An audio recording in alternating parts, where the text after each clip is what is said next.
Hello বন্ধুরা, আজকে আমি আরও একটা নতুন ভিডিও নিয়ে আসলাম। তো আপনারা দেখতে থাকেন, যদি ভিডিওটা ভালো লাগে আপনারা নিশ্চয়ই সাপোর্ট করে দেখবেন, কারণ এই ধরনের নতুন নতুন কনস্ট্রাকশন কাম গেলে আমি আমার চ্যানেলের মধ্যে আপলোড করে থাকি।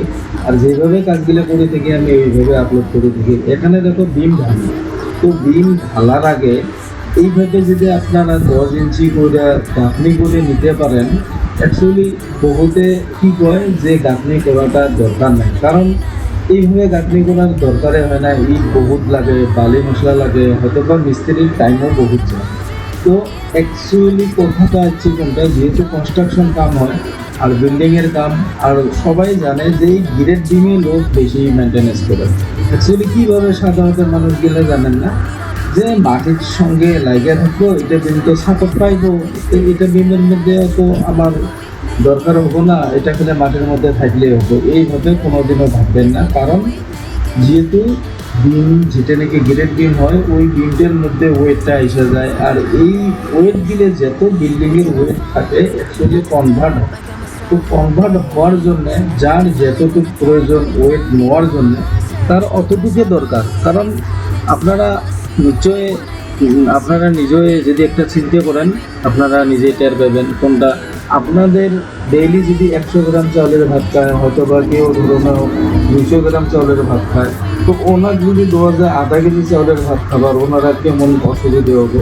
তো সেই রকম মাটি যদি প্রেশারটা মাটির মধ্যে ধরতে পারেন, তো ওই ধরনের প্রেশার কিন্তু রাখতে পারবে না। কারণ মাটিতে একবার যদি সাইড হয়ে যায় তখন কী হবো। এখানে আরও একটা কথা আসলো, কোনটা যদি মাটি সাইড হয়ে যায় তাহলে বিল্ডিংয়ের ছাদ গেলে কীভাবে ডাইবে না, তাহলে তো ভেঙে পড়তো। তো ভেঙে পড়লো না কেন? এই ধরনের প্রশ্নগুলো হয়তো বা হাজারো মানুষ হাজার ধরনের প্রশ্ন মানে জিজ্ঞাইতে পারে, অসুবিধা নাই। তার কারণ হচ্ছে এই যে ডিমের যেটা তলটা, এই তলটার যেটা কভার আপনারা যদি ইটের মধ্যে দেন বা মাটির মধ্যে দেন, ইটের মধ্যে দিলে আপনারা কভারিংটা ভালো করে দিতে পারবেন, আর যদি মাটির মধ্যে দেন কভারিংটা ভালো হবে না। কারণ হয়তোবা সবাই আপনাকে করবো আমি কভার দিব, আপনারা দেখে থাকেন। অ্যাকচুয়ালি কাম যখন আরম্ভ হয়ে যায় একসঙ্গে যখন এতটুকু তাদের একটা বিল দিব, তখন কিন্তু আপনারা নিশ্চয় জানেন সব সময় কিন্তু লাইগে থাকা যায় না। সেই জন্য কভার যা দেওয়া লাগে আগে রেডি করে নিয়ে দিতে হয়। তো এই ধরনের কাম গেলে আপনাদের যখন 1 ঘন্টা দেখবা, 2 ঘন্টা দেখবা, 3 ঘন্টা দেখবা সঙ্গে, তখন ঠিকভাবে করবো।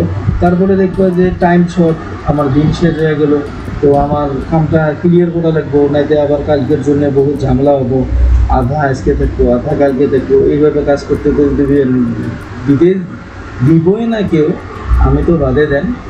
আর আমরা কি করি, সেই জন্যে ইট গিলে যে পারা গেছে আপনারা দেখো, ইটের মধ্যে গ্যাপটার মধ্যে আমরা গাঁথনি করে দিছি, জোন মেরে দিছি, কিসের জন্যে, যাতে ইটে তেরা বেড়া হয় না, বিমটে যাতে স্ট্রেট হয়, কাজটা যাতে পরিপূর্ণ ভালোভাবে এই কাজটা করা যায়। তো ঠিক তদ্রূপ আপনারাও, আমি কই না যে আমার মতো করে ইট দিয়ে দাও, আপনারা যদি এখানে একটা ঢালাই মাইরা দেন 3 ইঞ্চি বা 2 ইঞ্চি আপনার বাটাম দিয়ে, যেমন আমরা ডিভিসি ঢালাই মারি, তো এই ধরনের যদি আপনারা 6/1 ভাগ দিয়েও একটা ঢালাই মাইরা দেন সমান করে, তাও চলবো। কারণ বিমের রোটের যেটা কভার, ওই কভারটা একুরেট হতে হবে।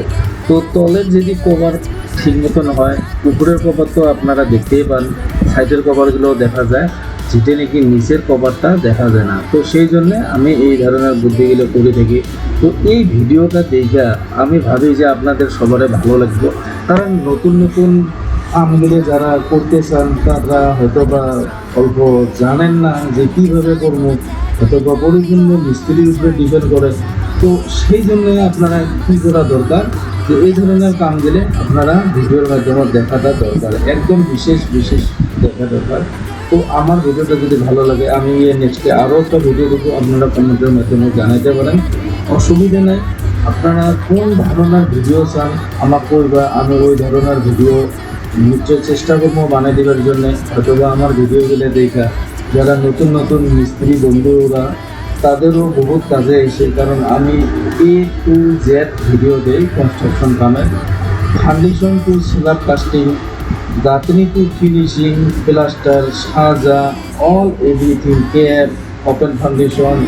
আমি যারা যেতে কাজ করি আমি ওই কাজগুলি ভিডিও মানে আপলোড করে থাকি, যাতে আমি জানি যে ভবিষ্যতে যাতে আমারও ভালো হয় বা মিস্ত্রি বন্ধুদেরও ভালো হয়। তো এইভাবে আমি দিয়ে থাকি। আরও যারা ওনার যারা ঘর বানাইব তাদেরও যাতে অল্প আইডিয়াটা আসা যায় যে কীভাবে কাজটা করলে ভালো হবো, হয়তো বা অল্প খরচাটা পারবো আর কাজটা করে দেবো। তো ঠিক এই ধরনের কামগুলোর জন্য আমি ভিডিওগুলো আপলোড করি। হয়তো বা আমার সাথে বহুত সিনিয়র আমার ইঞ্জিনিয়ার স্যার আছে, আরও আমার সাথে সিনিয়র আমার মিস্ত্রি আরও আছে। তো এই ধরনের মিস্ত্রিগুলো যদি এই আমার ভিডিওগুলো দেখে, তো ওরা সুন্দর সুন্দর কমেন্ট করে, আমি বহুত ধন্যবাদ জানাইছি তাদেরকে। তো আমি আশা করি যে সবারই ভালো হবে। তো আজকের জন্য আমি এতটুকু রাখলাম। নেক্সট